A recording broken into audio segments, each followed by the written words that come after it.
Thanks for joining.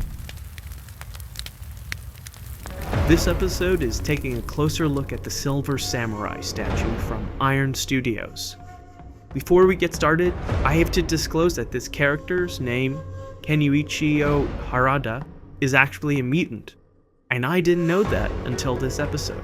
All these years, I thought he had some katana tech that made him a powered-up human. His mutant ability is to generate a tachyon energy field around himself, and to channel it into inanimate objects like his katana, empowering it to cut through almost anything. The shiny armor has excellent silver paint with nice weathering and battle scars throughout the figure. We can see the cords that are meant to keep the armor plates together are sculpted and painted white. Various armor plates have some battle damages with nicks and gashes and some staining too.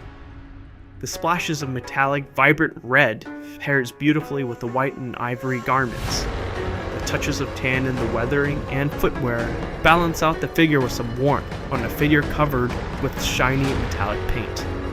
This really helps the red pop, and the red's not isolated to just his chest emblem. There's a well-sculpted red medallion featuring an Oni-looking face on the front of the helmet and on his belt buckle.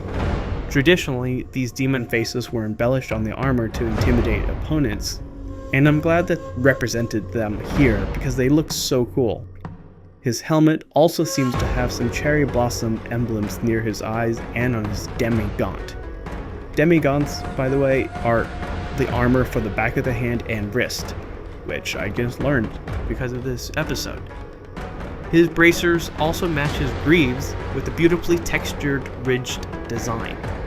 The base seems to be a battle damaged robot, I think, because I think I recall seeing them in Ironstudios gallery, and when placed near companion characters, the base is meant to be a part of a damaged sentinel, one of many mutant hunting AI robots.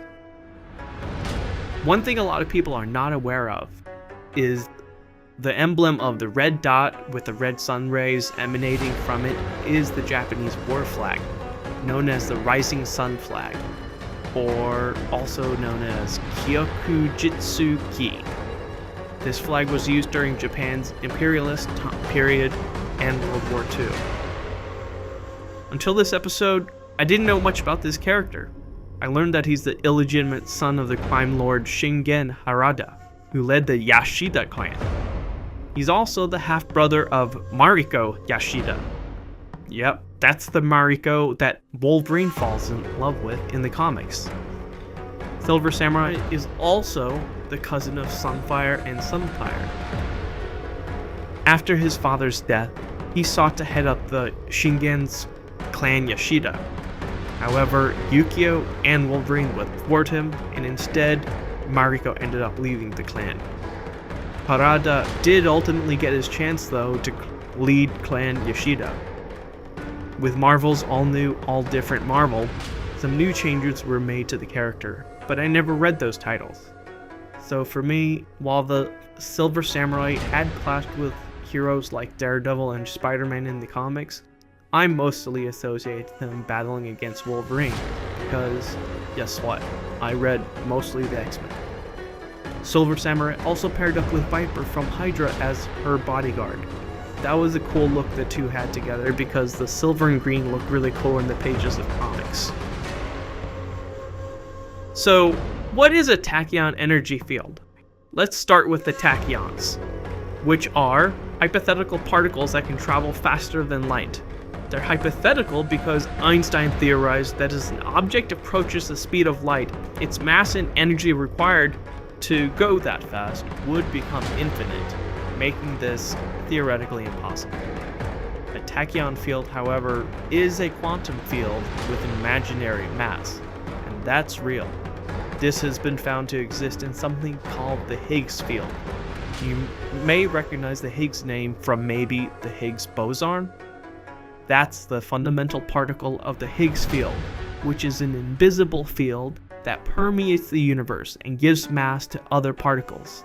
The Higgs boson was discovered in 2012 at the Large Hadron Collider at CERN, the European laboratory for particle physics located near Geneva, Switzerland.